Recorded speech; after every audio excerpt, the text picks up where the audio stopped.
Nah, lanjut cerita ya. Untuk masalah dating app itu, mungkin sebagian cewek-cewek itu pengen gitu ya punya pasangan orang luar, nikah sama bule gitu ya.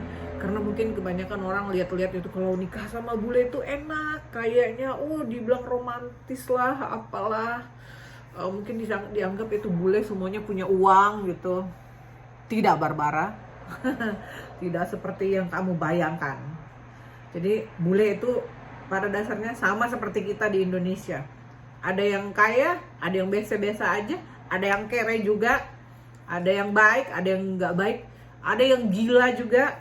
Maksudnya gila ini gila pikiran, gila semuanya lah, kategori gila ada. Jadi pada dasarnya Allah tuh ciptakan manusia sama. Mau di mana aja, mau apapun warna kulitnya, mau putih, mau hitam, mau kuning, ya.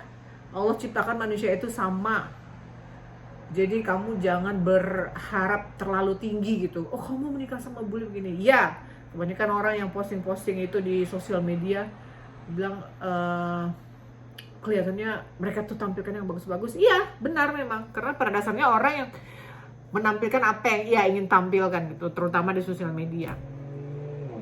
Tapi untuk permasalahan ini, seperti mungkin cewek-cewek yang pengen punya suami orang bule gitu atau orang asing, pertama kamu harus siap ini dulu deh kayaknya, harus siap mental itu yang pasti, untuk menghadapi perbedaannya banyak banget. Kalau kamu tipe kalau orang yang nggak bisa menerima perbedaan, kok gini sih, aku biasanya nggak kayak gini deh, kamu siap-siap aja gitu, bakal punya pikiran-pikiran seperti itu di ini kamu. Yang kedua, kamu punya masalah bahasa nantinya. Kalau kamu punya bahasa, istilahnya kalau kita normalinya kita tuh biasanya komunikasi kalau sama orang asing pakai bahasa Inggris ya kan, atau mungkin kalau kamu punya keahlian lain atau kelebihan lain menguasai bahasa Arab kah, Spanyol kah, atau bahasa Mandarin kah, atau apalah gitu, kamu pastikan kamu harus di lebih dari average lah gitu bahasanya. Kenapa? Karena nanti suatu saat kamu masih menemukan kendala di saat kamu mau berkomunikasi dengan suami kamu gitu.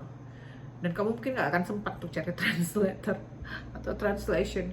Kenapa apa yang ada di kepala kamu tuh kamu pengen sampaikan di sini, kadang di sini nggak keluar. Kenapa? Kendala bahasa. Ya begitulah. Nah, jadi kamu harus mempersiapkan diri. Menikah sama orang asing itu tidak seperti apa yang kamu bayangkan gitu. Belum lagi masalah culture shock, perbedaan,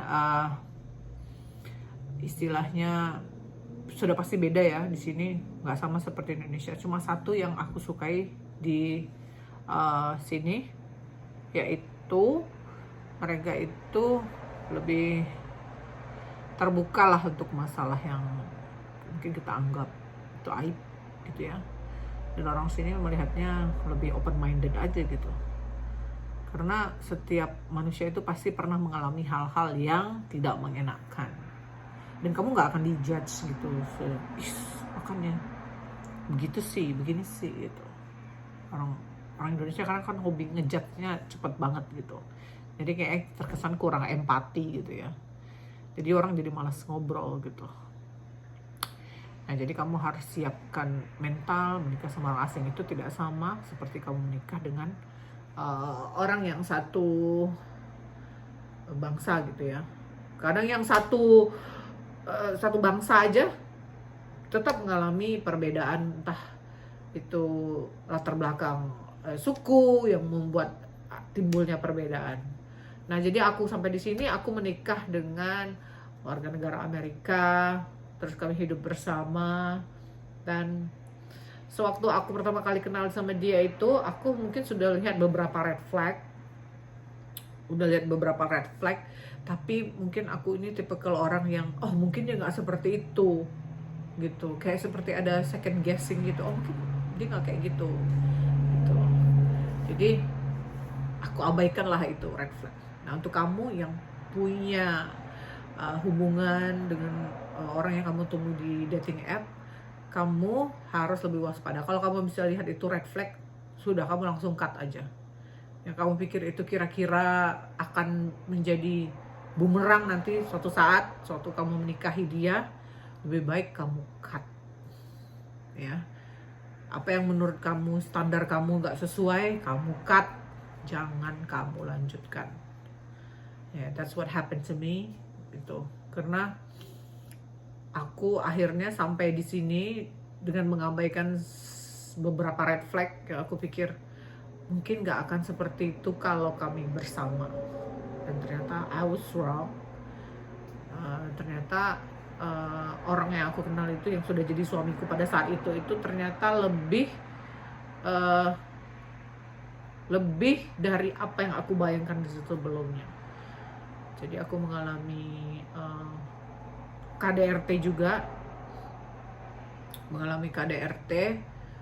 sama suamiku yang pertama, yaitu orang yang pertama kali aku temui di dating app, dan dialah alasanku kenapa aku bisa sampai ke sini.